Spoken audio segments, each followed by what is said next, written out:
welcome to our presentation and introduction to the digital guide, Feminist Pedagogy for Teaching Online. We're very happy to be here, and we thank the conference organizers for inviting us.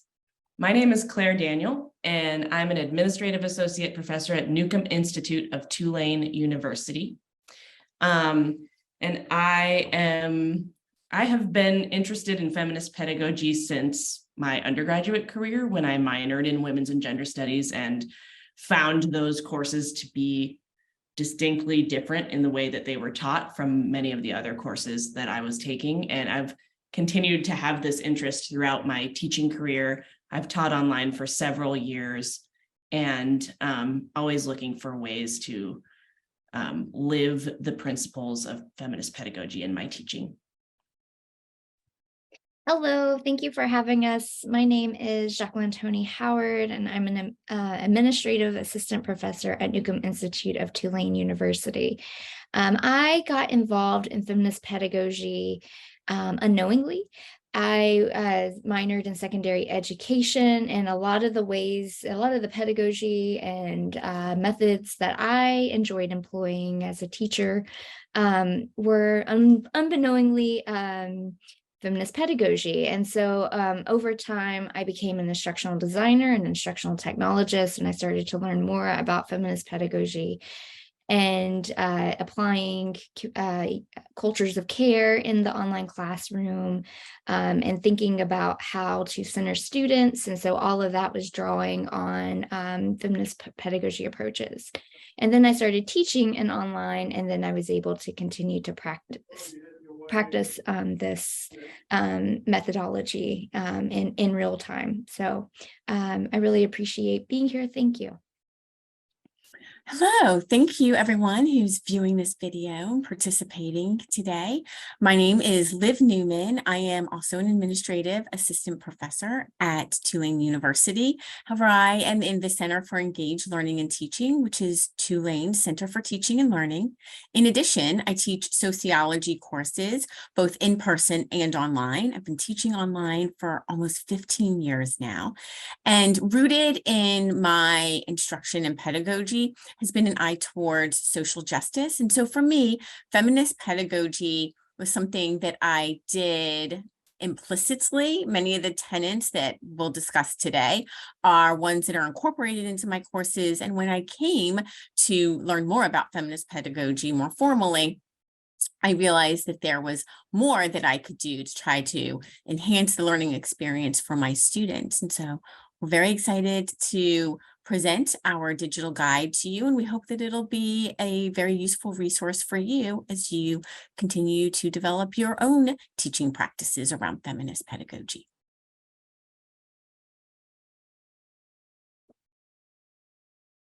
So this guide came about as a collaboration effort between Clare and myself in August of 2020. At that time, we were asked by our department to put together we were asked to serve co-chair on a committee for online teaching and learning.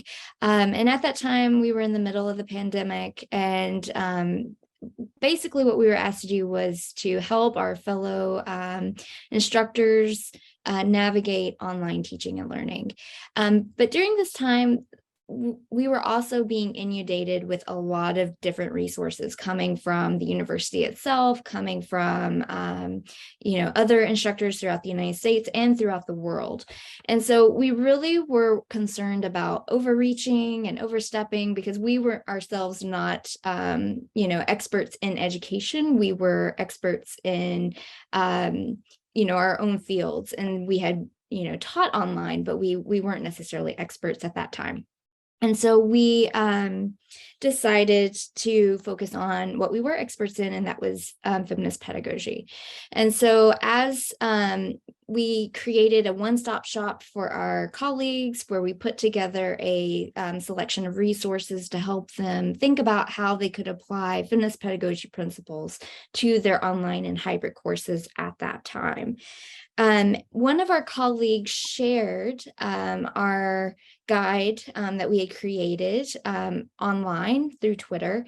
And within a matter of days, the guide received 6,500 views, and we were receiving a lot of great feedback on Twitter, really showing that there was a need for more materials like this. And so from that feedback, we established the guide on a website, and then we decided to expand the site to include other interactive components. And we also, the best part is that we got to collaborate with other editors.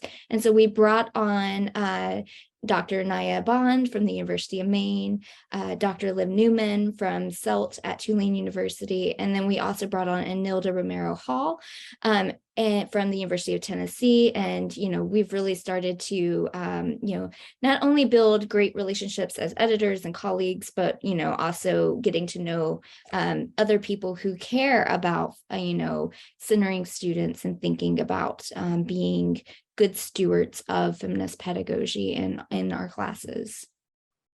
And so now we have built out this site, and we will walk you through it as we move on through this presentation.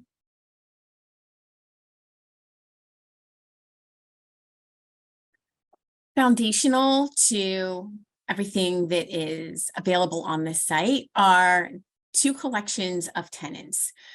The first collection highlights key aspects of feminist pedagogy, including aspects related to equity, power, and centering students' own experiences, knowledges, and contributions to the learning endeavor. The second collection is focused on how the online environment calls for unique feminist pedagogical features. And these include humanizing online teaching and learning experiences, creating cultures of care in online classrooms, examining disembodiment in virtual teaching and learning, and using technology intentionally to build communities and to enhance learning.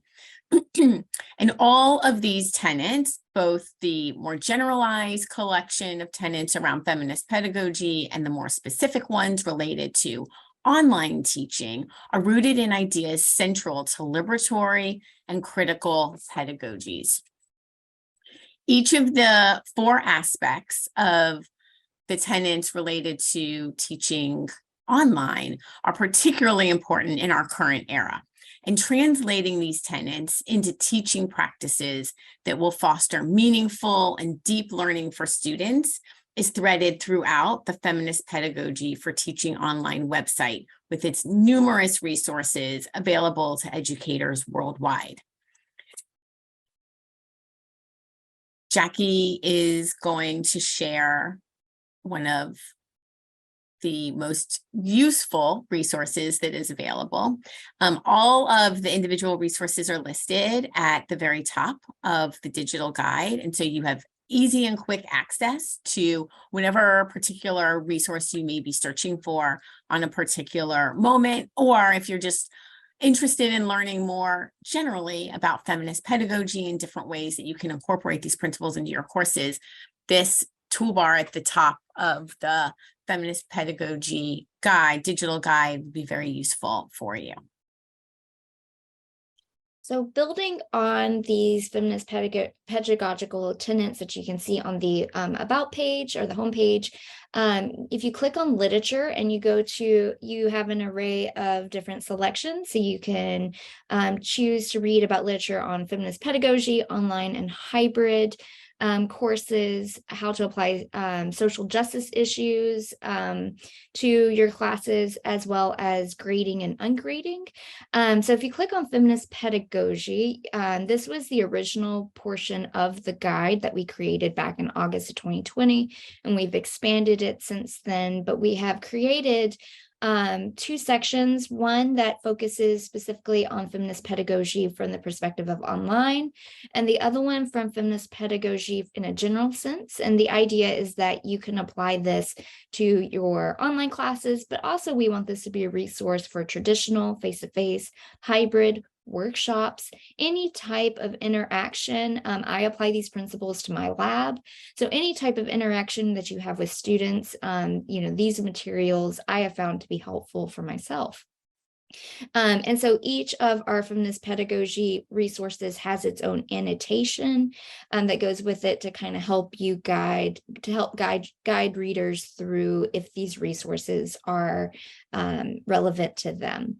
And so there's quite a few, a wide selection of sources available to educators as they're navigating the site. We also have a section on online and hybrid. And so this section specifically talks about how do you engage in active learning in the classroom? How do you engage students? We have resources on accessibility and universal design.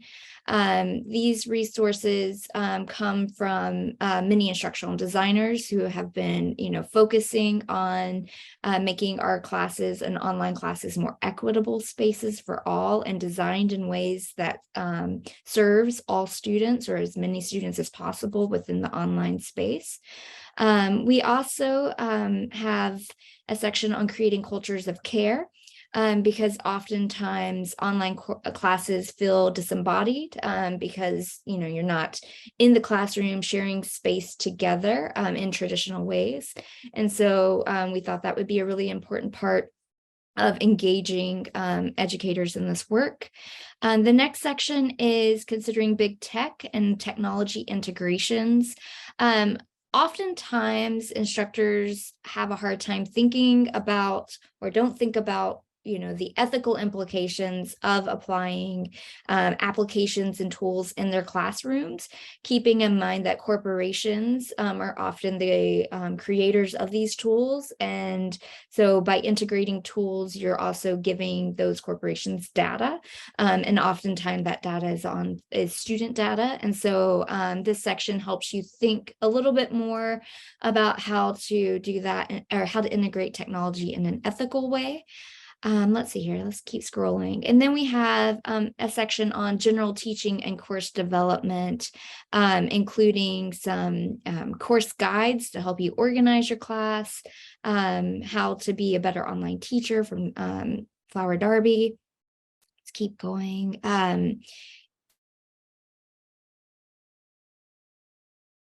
And then ways to engage in hybrid classrooms, because that's a different type of teaching than online and face-to-face, and it brings its own wins and its own challenges. So there's a lot of good sources in this generalized section as well. We also, if you go to literature and then we go to social justice issues, this is an issue that this is a section that we're currently building out. And so it's not as built out as we like, but we would love if you have sources that you could add to this, please let us know. We want to focus on how do you bring in social justice topics into your classrooms, no matter what subject you teach. And so we have a section on reproductive rights and justice, and we hope to have sections on racial justice as well as environmental justice within the near future. And so we have a lot of sources in response to changing political policies that we're trying to engage with on this site. So this is a work in progress, and we're really excited that it's been developed as far as it has. And we welcome any suggestions and feedback. The next section is on ungrading or grading. How do you create equitable grading practices that center the student, but also engages in care work? And so that's something that, grading is personal to all of us, and we all have our own ways of grading and engaging as students and feedback. But this section kind of gives you all the different philosophies of how to do that from the framework of feminist pedagogy. And also how to do that in online teaching spaces where you're not always seeing the students' reactions, or you're not seeing the students, you're not always able to talk through that feedback in the same way you can in a face-to-face classroom.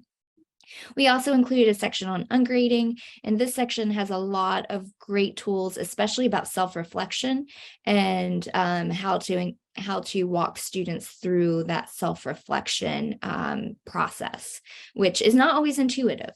And so, really helping students get through that process. And then also how you can organize your classrooms around ungrading. That is our literature review section, and we're always adding to this section. And so we always encourage, if you know of a great source that's not included on the guide, please send that our way, and we would love to, consider it for inclusion. We're always adding and expanding to this section, so feel free to revisit this section each time you're designing your courses. Next, Liv is going to review our Feminist Pedagogy blog, which is one of our newest expansions. Thanks. So the FPTO blog started a little over a year ago to 2 years ago, and it is one part of the website that provides thought-provoking connection to both the collections of tenets that were outlined earlier, as well as a number of the components and aspects that are available across the entire website.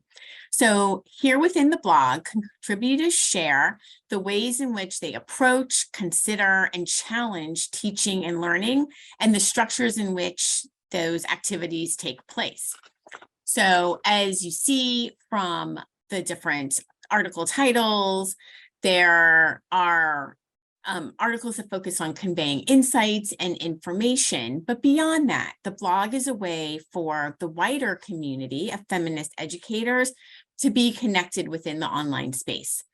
Contributions are welcome, and you can submit a blog post through the Get Involved tab on the website's homepage, which Jackie will go into detail later in this presentation. But through the blog, we really hope to provide those interested in feminist pedagogy for teaching online with a space to share their ideas and experiences, as well as a repository for those who are seeking to expand their own teaching practices within the feminist pedagogy framework. So please consider, the blog as a great way to gain more information and ideas for your own courses, but also consider contributing to the blog. The short pieces are very useful for those who are part of this community as we seek to learn more and engage, not only with our own teaching, but with each other. All right, and I'll briefly just touch on this tools section here, which we've broken up into two different sections. One is teaching resources. This section really has a lot of very practical advice about how to use different technological tools. And then our tech tools section as actually a list of various different tools and links to those websites. So that can also be a very practical section for people to utilize as they're thinking about how to incorporate feminist pedagogy using technology in their courses. And then I'm going to spend a little bit of time talking about one of our first, I think this was our first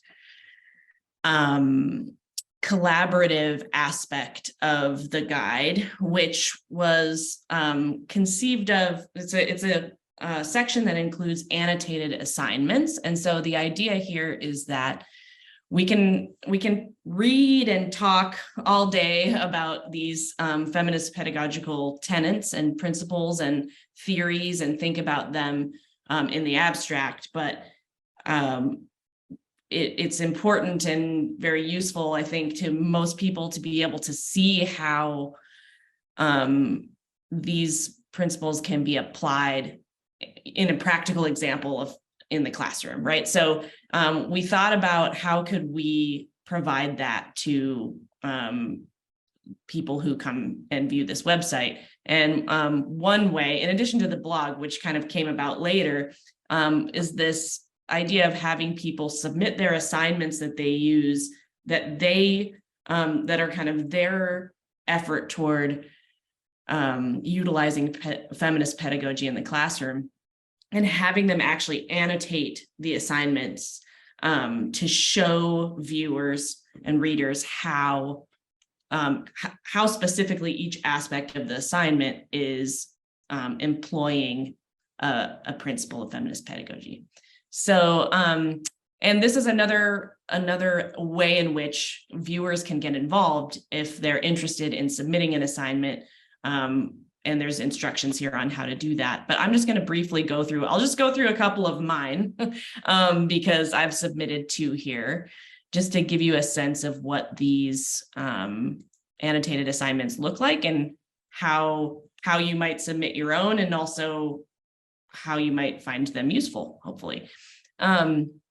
So this is my an assignment that I give to first-year students in my course, Reproductive Politics in New Orleans. It's a research essay and elevator pitch. And the elevator pitch is also a discussion that happens on our online learning management system. So here's a little timeline for the students to know what's coming and when things are due.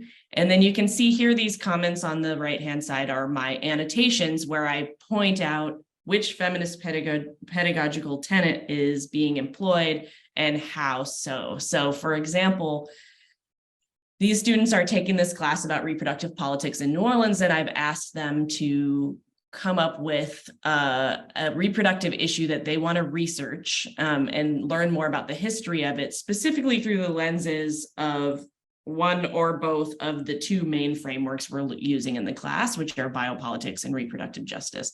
And so both of these frameworks are really lend themselves to thinking about this tenet of foregrounding the ways gender intersecting with other social categories structures our lives, learning, and knowledge production. So that's, in terms of just the content of the assignment, one way in which feminist pedagogy is at play here.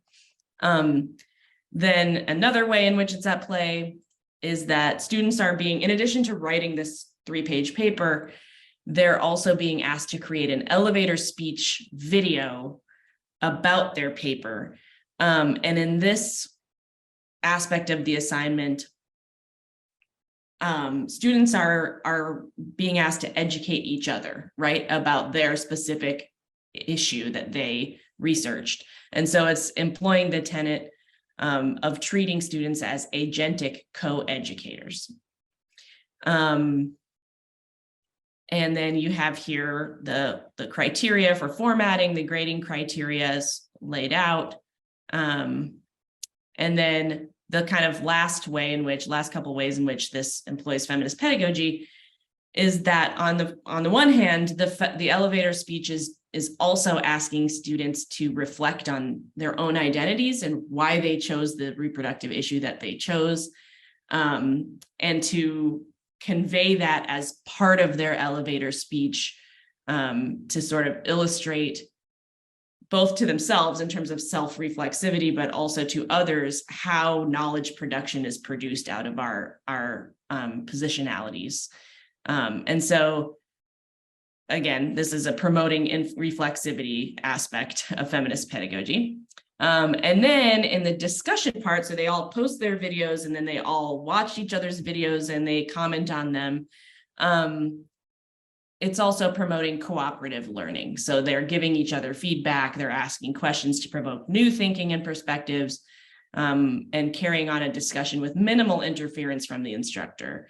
And of course, as the instructor, I am there monitoring the discussion and do indeed interfere if that becomes necessary, but for the most part, it's allowing them to interact with each other without the sort of hierarchical dynamic of instructor as the kind of leader of the discussion. So that is an example of what our annotated assignments look like. We have, as you can see, a lot of them, and we're hoping to build this library of annotated assignments even further. And I also think another really nice aspect of this part of the guide is that it's also interdisciplinary. So we have people from across different disciplines submitting assignments, showing us what it looks like in their field to employ feminist pedagogy in the online environment. And I think Jackie's going to tell us about how to get involved. Excellent, thank you. So this guide, though it was created by us as editors, really is a community effort. And so we rely and depend and love it when people, get involved. And so there are multiple ways to contribute. The first way is by sharing resources or tools that you've used in the past in your own assignments, but also maybe you've read a really good piece and you want to, share that with us and have us annotate it and put it on the guide. So we're always looking for new literature, new tools, new advice to add to the literature review sections of our guide.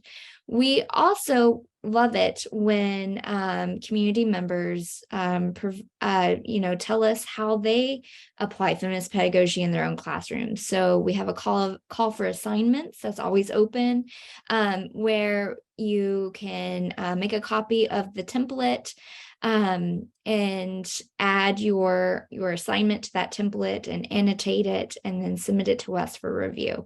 And you can submit it to the Feminist Pedagogy online at gmail.com email, and we'll get back to you on that.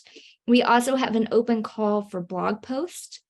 And we're always looking for ways in which, people who might not have an actual assignment that they want to share, but maybe they have reflections or thoughts on feminist pedagogy.